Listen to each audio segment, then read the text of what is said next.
The War of the Worlds by H.G. Wells. Produced and narrated by Paul Skinner. Book 2. The Earth Under the Martians. Chapter 2. What we saw from that ruined house. After eating, we crept back to the scullery, and there I must have dozed again, for when presently I looked round, I was alone. The thudding vibration continued with wearisome persistence. I whispered for the curate several times, and at last felt my way to the door of the kitchen. It was still daylight, and I perceived him across the room, lying against the triangular hole that looked out upon the Martians. His shoulders were hunched so that his head was hidden from me. I could hear a number of noises almost like those in an engine shed. The place rocked with that beating thud. Through the aperture in the wall I could see the top of a tree touched with gold and the warm blue of a tranquil evening sky. For a minute or so I remained watching the curate, and then I advanced, crouching and stepping with extreme care amid broken crockery that littered the floor. I touched the curate's leg, and he started so violently that a mass of plaster went sliding down outside and fell with a loud impact. I gripped his arm, fearing he might cry out, and for a long time we crouched motionless. Then I turned to see how much of our rampart remained. The detachment of the plaster had left a vertical slit open in the debris, and by raising myself cautiously across a beam, I was able to see out of this gap into what had been overnight a quiet suburban roadway. Vast indeed was the change that we beheld. The fifth cylinder must have fallen right into the midst of the house we had first visited. The building had vanished, completely smashed, pulverized and dispersed by the blow. The cylinder lay now far beneath the original foundations, deep in a hole, already vastly larger than the pit I had looked into at Woking. The earth all around it had splashed under that tremendous impact. Splashed is the only word, and lay in heaped piles that hid the masses of the adjacent houses. It had behaved exactly like mud under the violent blow of a hammer. Our house had collapsed backward. The front portion, even on the ground, had been destroyed completely. By a chance, the kitchen and scullery had escaped, and stood buried now under soil and ruins, closed in by tons of earth on every side, save towards the cylinder. Over that aspect, we hung now on the very edge of a great circular pit the Martians were engaged in making. The heavy beating sound was evidently just behind us, and ever and again a bright green vapour drove up like a veil across our peephole.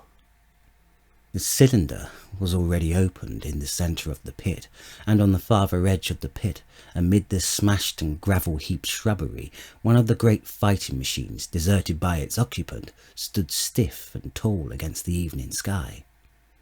At first I scarcely noticed the pit and the cylinder, although it has been convenient to describe them first on account of the extraordinary glittering mechanism I saw busy in the excavation, and on account of the strange creatures that were crawling slowly and painfully across the heaped mould near it. The mechanism it certainly was that held my attention first. It was one of those complicated fabrics that have been called handling machines, and the study of which have already given such an enormous impetus to terrestrial invention. As it dawned upon me first, it presented a sort of metallic spider with 5 jointed agile legs, and with an extraordinary number of jointed levers, bars, and reaching and clutching tentacles about its body. Most of its arms were retracted, but with 3 long tentacles it was fishing out a number of rods, plates and bars which lined the covering and apparently strengthened the walls of the cylinder. These, as it extracted them, were lifted out and deposited upon the level surface of the earth behind it. The motion was so swift, complex and perfect that at first I did not see it as a machine, in spite of its metallic glitter.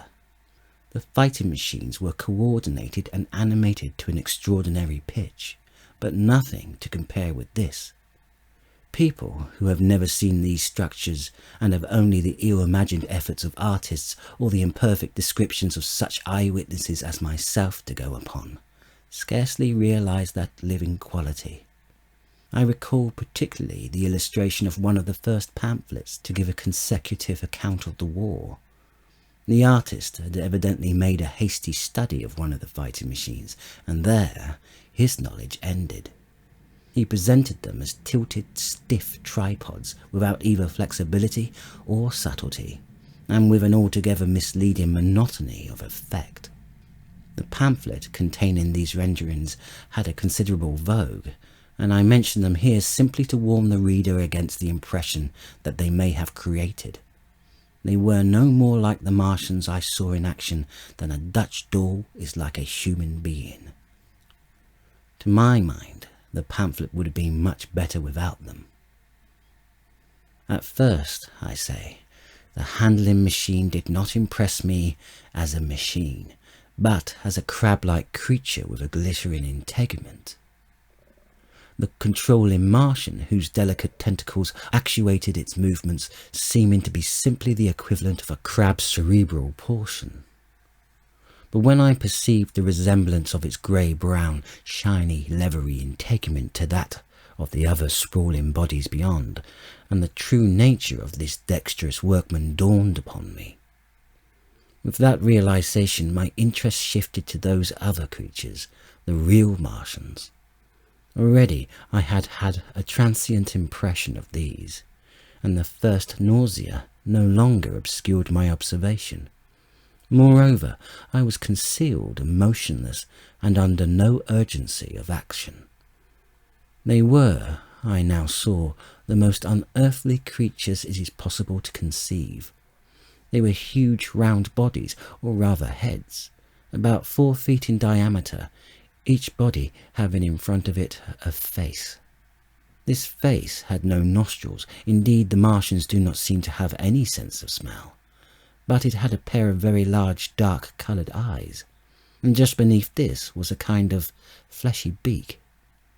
In the back of his head, or body, I scarcely know how to speak of it, was the single tight tympanic surface, since known to be anatomically an ear, though it must have been almost useless in our dense air. In a group round the mouth was 16 slender, almost whip-like tentacles arranged in 2 bunches of 8 each. These bunches have since been named rather aptly by the distinguished anatomist Professor Howes the hands. Even as I saw these Martians for the first time, they seemed to be endeavouring to raise themselves on these hands, but of course, with the increased weight of terrestrial conditions, this was impossible. There is a reason to suppose that on Mars they may have progressed upon them with some facility. The internal anatomy, I may remark here, as dissection has since shown, was almost equally simple. The greater part of the structure was the brain, sending enormous nerves to the eyes, ear, and tactile tentacles. Besides this were the bulky lungs, into which a mouth opened, and the heart and its vessels. The pulmonary distress caused by the denser atmosphere and the greater gravitational attraction was only too evident in the convulsive movements of the outer skin. And this was the sum of the Martians' organs. Strange as it may seem to a human being, all the complex apparatus of digestion, which makes up the bulk of our bodies, did not exist in the Martians. They were heads, merely heads. Entrails they had none. They did not eat, much less digest. Instead, they took the fresh living blood of other creatures and injected it into their own veins. I have myself seen this being done, as I shall mention in its place.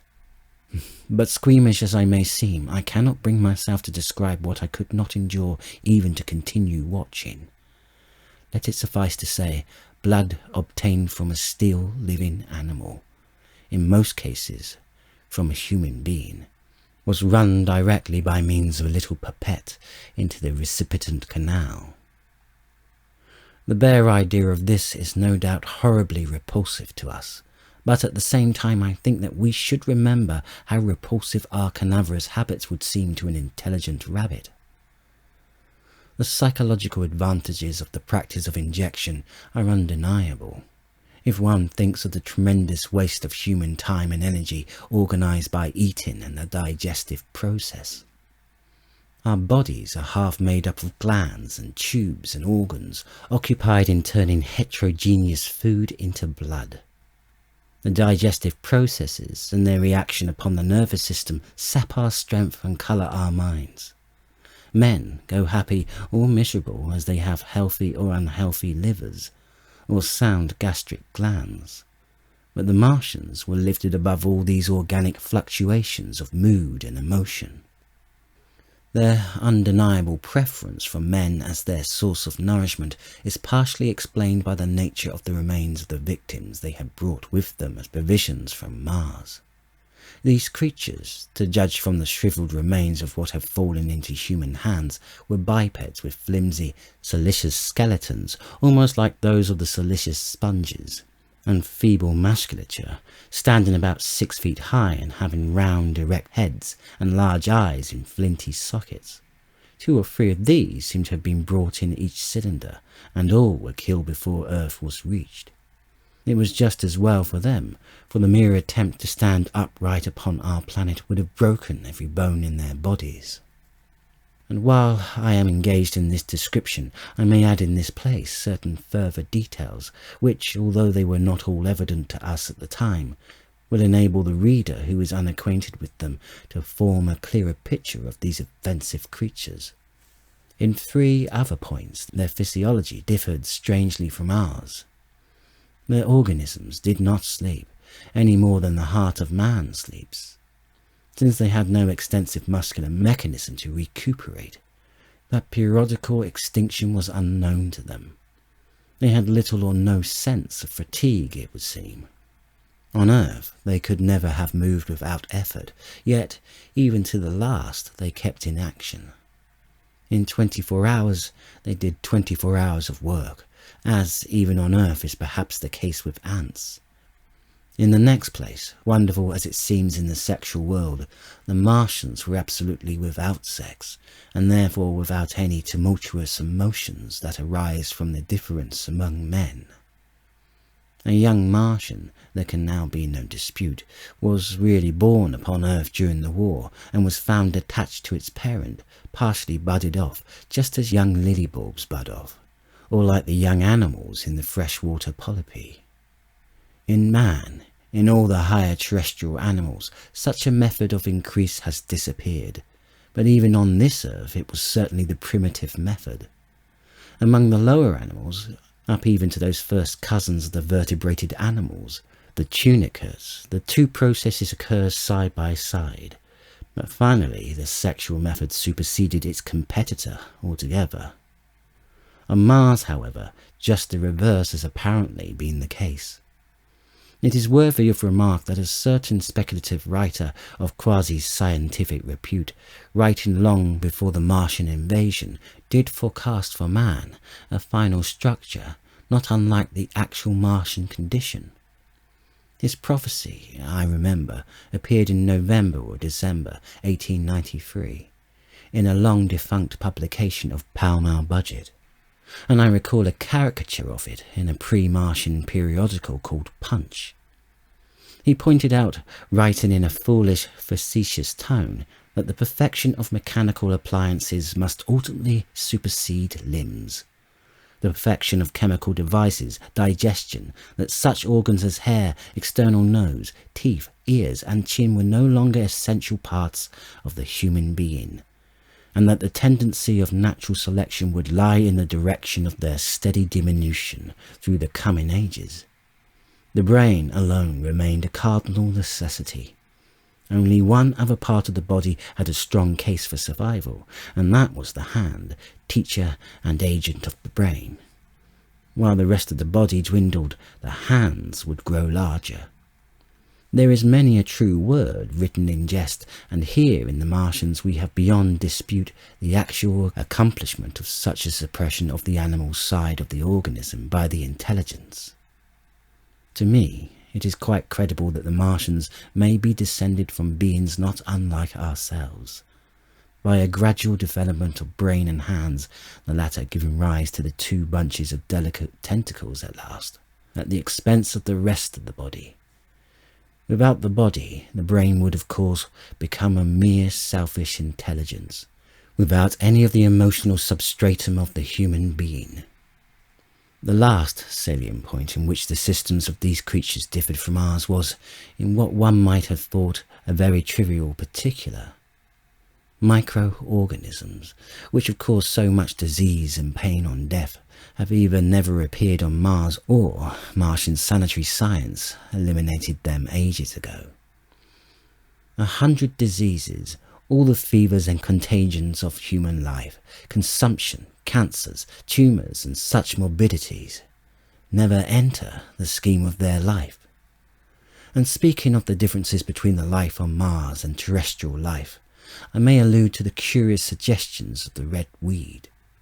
Apparently, the vegetable kingdom in Mars, instead of having green for a dominant colour, is of a vivid blood-red tint. At any rate, the seeds which the Martians, intentionally or accidentally, brought with them gave rise in all cases to red-covered growths. Only that known popularly as the red weed, however, gained any footing in the competition with terrestrial forms. The red creeper was quite a transitory growth, and few people have seen it growing. For a time, however, the red weed grew with astonishing vigour and luxuriance. It spread up the sides of the pit by the third or fourth day of our imprisonment, and its cactus-like branches formed a carmine fringe to the edges of our triangular window. And afterwards I found it broadcast throughout the country, and especially wherever there was a stream of water. The Martians had what appears to have been an auditory organ, a single round drum in the back of the head body, and eyes with a visual range not very different from ours, except that, according to Phillips, blue and violet were as black to them. It is commonly supposed that they communicated by sounds and tentacular gesticulations. This, it asserted, for instance, in the able and hastily compiled pamphlet, written evidently by someone not an eyewitness of Martian actions, to which I have already alluded, and which so far has been the chief source of information concerning them. Now, no surviving human being saw so much of the Martians in action as I did. I take no credit to myself for an accident, but the fact is so, and I assert that I have watched them closely, time after time, and that I have seen 4, 5, and once 6 of them sluggishly performing the most elaborately complicated operations together without either sound or gesture. Their peculiar hooting invariably preceded feeding. It had no modulation and was, I believe, in no sense a signal, but merely the expiration of air preparatory to the suctional operation. I have a certain claim to at least an elementary knowledge of psychology, and in this matter I am convinced, as firmly as I am convinced of anything, that the Martians interchanged thoughts without any physical intermediation. And I have been convinced of this in spite of strong preconceptions. Before the Martian invasion, as an occasional reader here or there may remember, I had written with some little vehemence against the telepathic theory. The Martians wore no clothing. Their conceptions of ornament and decorum were necessarily different from ours, and not only were they evidently much sensible of changes of temperature than we are, but changes of pressure do not seem to have affected their health at all seriously. Yet though they wore no clothing, it was in other artificial additions to their bodily resources that their great superiority over man lay. We men, with our bicycles and road skates, our Lilienthal soaring machines, our guns and sticks and so forth, are just in the beginning of the evolution that the Martians have worked out.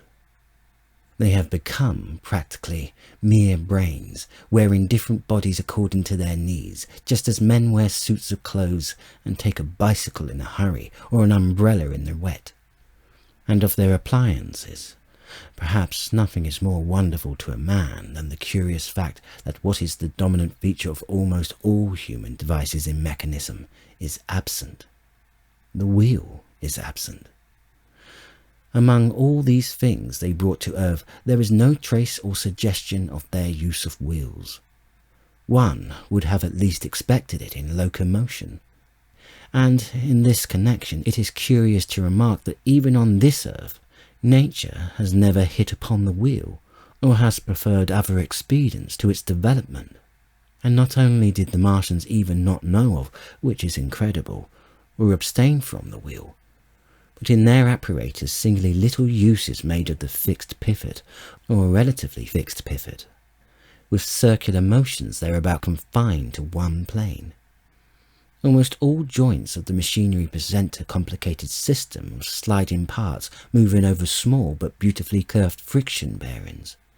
And while upon this matter of detail, it is remarkable that the long leverages of their machines are in most cases actuated by a sort of sham musculature of discs in an elastic sheath.